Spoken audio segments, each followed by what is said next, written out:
everybody. We're here for New Release Wednesday with a trailer reaction for Alita Battle Angel. This is me, Holy Marcellus from NRW Gaming.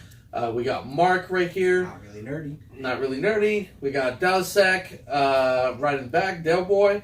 And we also got Patrick Michael Strange right behind me. Yo. Just kind of being strange behind me. Hey. Hey, I'm behind you. So, Behind you. I'm behind you. as long as you got my back, man. That's all it is. Alright, so has anybody ever heard of Alita Battle Angel? A little bit. It was like an anime or a manga, I think. Yes. Yeah. Yes. Manga from way back in the day. Mm-hmm. It was converted over to a OVA anime, which only goes over the first 2 volumes of this entire manga series, which I believe is 5 or 6 volumes. So this is the 3rd trailer that came out about 3 weeks ago, so we're a little behind on it, but I wanted to show it to you guys. I'm really excited about this, so without further ado, here's the 3rd trailer to Alita Battle Angel.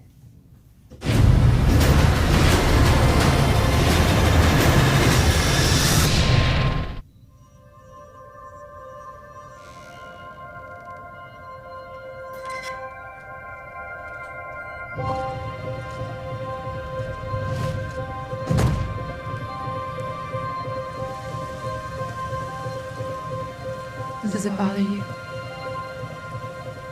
that I'm not completely human? You are the most human person I have ever met.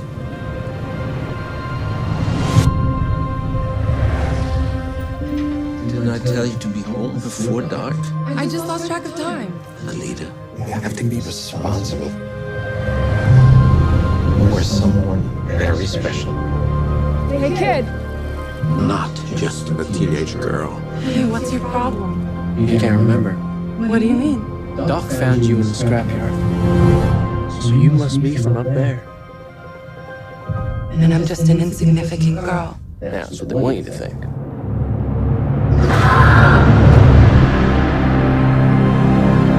I'm not your daughter. I don't know what I am. I do. You have the most advanced weapon ever. But that's just a shell.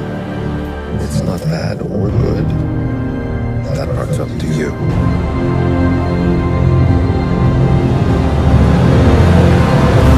I do not stand by in the presence of evil. She's threatening the natural order of things. Tonight is not a game. It is a hunt. I need you to destroy the girl called Alita.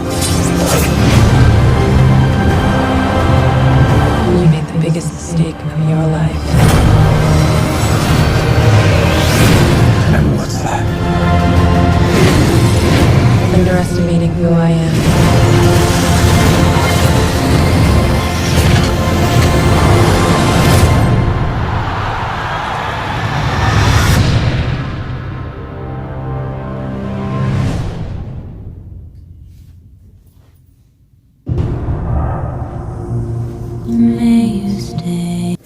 So yeah, that is Alita Battle Angel. What do y'all think? Yeah, that is awesome. That trailer gives me goosebumps. Yes. I see Marianne is already like, sold. Marianne's on it. Yeah. From seeing this trailer and seeing the whole track trailer, this is going to be very interesting.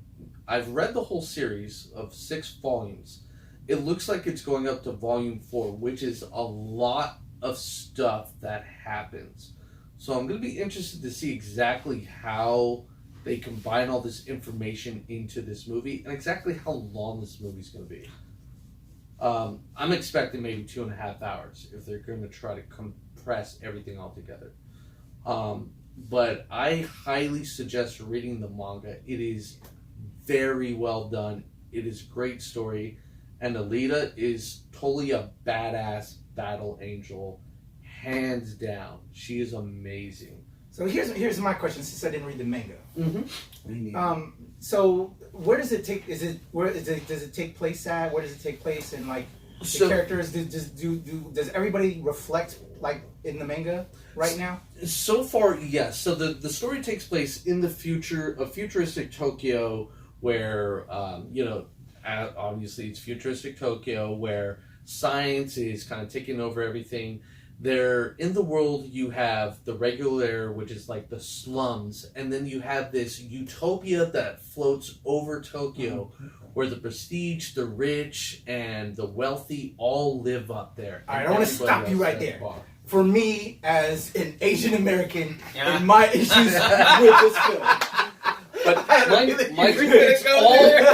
it's all Tokyo residents. I gotta tell you, brother, because I love that the West is getting down with our stuff from the East, but every time we adapt things like Ghost in the Shell, Dragon Ball, Avatar, The Last Airbender, it gets whitewashed, and all of my Asian people are forgotten and have no roles like this film. It looks dope. I'm happy about it. I'm excited. It's getting love. But damn it, I can be a hero too, y'all. I want to see my face on that screen. You know what I'm saying? Now, the thing I noticed... And that's just my whole thing.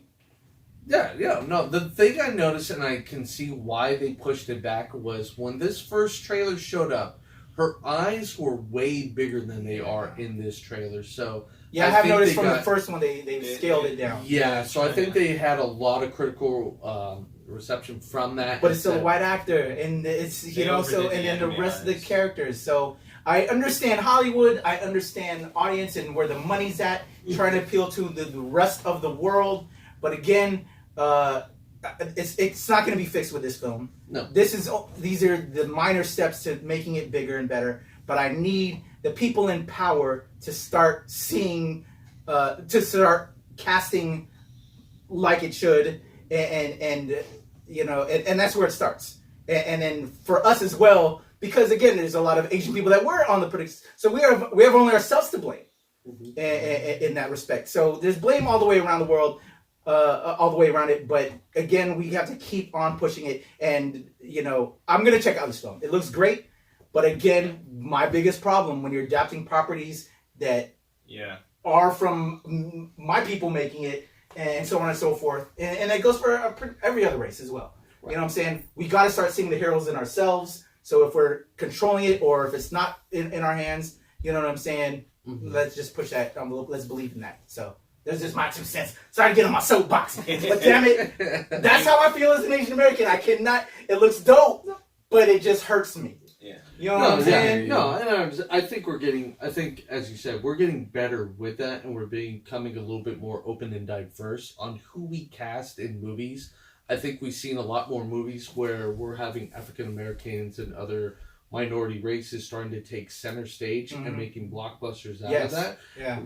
Compared to what we've seen about maybe 5 to 10 years ago.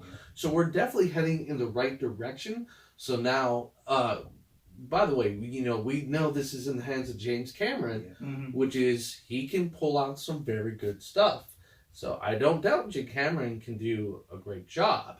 But I think this is going to be very interesting to see. But as the future goes, I believe you're right. We're heading in the right direction, and we just need to... Not quite there yet. We're not quite there yet, so but we need to keep moving forward in that same direction. And one of the things I want to point out, too, is I agree, like, I would like to see the Asian representation, but I also think you have to sort of spoon-feed America a little bit, because now we're dabbling in anime, and that's an even smaller group than I think the comic books and whatnot. So first, I think you have to sort of pique their interest. It's kind of similar with Marvel, like how they didn't give us Black Panther right away, but they had to get America interested first. I feel you with that. I know you're going to reach a wider audience. Yeah. But that's therein where we need to start believing in ourselves. If we want to make it for the people that are really about it, we need to take the control and those creative reins. If people want to check it out, cool. You know what I'm saying? But money's more of the driving thing, because it's really money driven. Well, here's if you want to reach a wider audience, then you change up your material to cross over. And here's the other side from that, and she brings up a good point. But we do see, like, Netflix, who are bringing over the real-life versions of anime. And I think that's what you need to do. They're keeping it with the Japanese-made companies who are recording these things. Now, correct, like Death Note, Bleach, and just recently thrown out there on Twitter, they're going to do Cowboy Bebop. Oh, yeah. So, but already there's some danger. They're not sure go. They might whitewash that as well, man. Exactly. So it's who's holding the purse strings? If that's your driving force, because you want to cross over and get a lot of money, or if you want to be true to your material. Yeah. Well, how you control it. But I also think too. Obviously, as we've discussed, money is the big player here, right?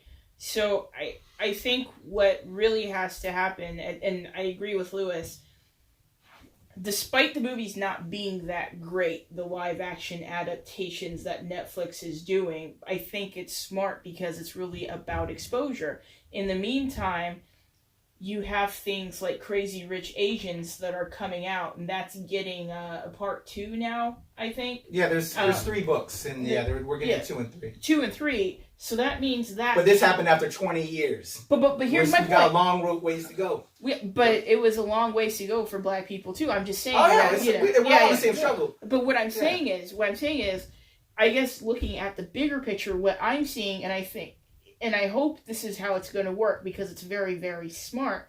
So you have something like Crazy Rich Asians that's giving somebody like Constance Wu way more exposure to America, which means I'm hoping in about 5 years or so we start seeing her now in things like this. So it's about, because we've talked about that, how Hollywood has a list, and there has to be the balance of which actor is going to bring these people to the table to watch this movie. Mm-hmm. So we have to bump people up to that status so that they can't say no anymore.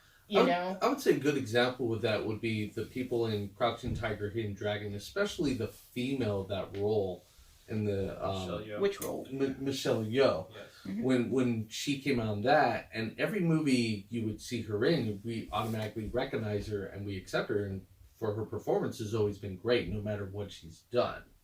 And I believe it was Chow Yun-fat that was in that, or it was I can't remember.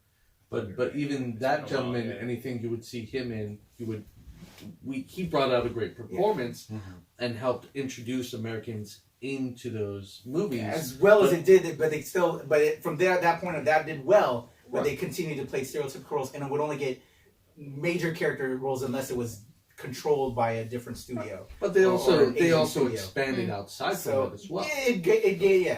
To a very small degree. There's still a large divide. We're working there. Stones. Yeah, we're working stepping stones. Right. And so I guess what I was just trying to say is like, really the smart thing here is, so it's not perfect, but we're exposed to stories and stuff coming from there, and now we're also being exposed in other areas and seeing Asian. Exactly, and that's exactly what I said at the beginning of my critique. Is that while it looks awesome, that's the biggest thing for me as an Asian American. Mm-hmm. And who knows how how they're going to feel overseas of them adapting their stuff. They're trying to reach a wider audience. I think we all in this world have a long ways to go. So, all right, go ahead and close it up, Louis. So, we can talk on this for days. Yeah, we kind of went on a whole. I didn't speak in the Smithsonian about Asian representation. I'm deep on this. So. As normal, it's time for the thumbs up, thumbs down, or thumbs in the middle. See, you're going to go see this. So, everybody put your hands up in the air on the count of 3. 1, 2, 3. All right, we got all thumbs up. 1, 2, 3. All thumbs up, yeah. And we are totally sold for this. So, Alita Battle Angel coming out February 7th, I believe, from what the trailer said. Yeah, February. So, definitely check it out. Thanks for joining us. And time to read the manga now. Yeah, definitely go out and check out the manga. Hey, we're all heroes too! We're all heroes too!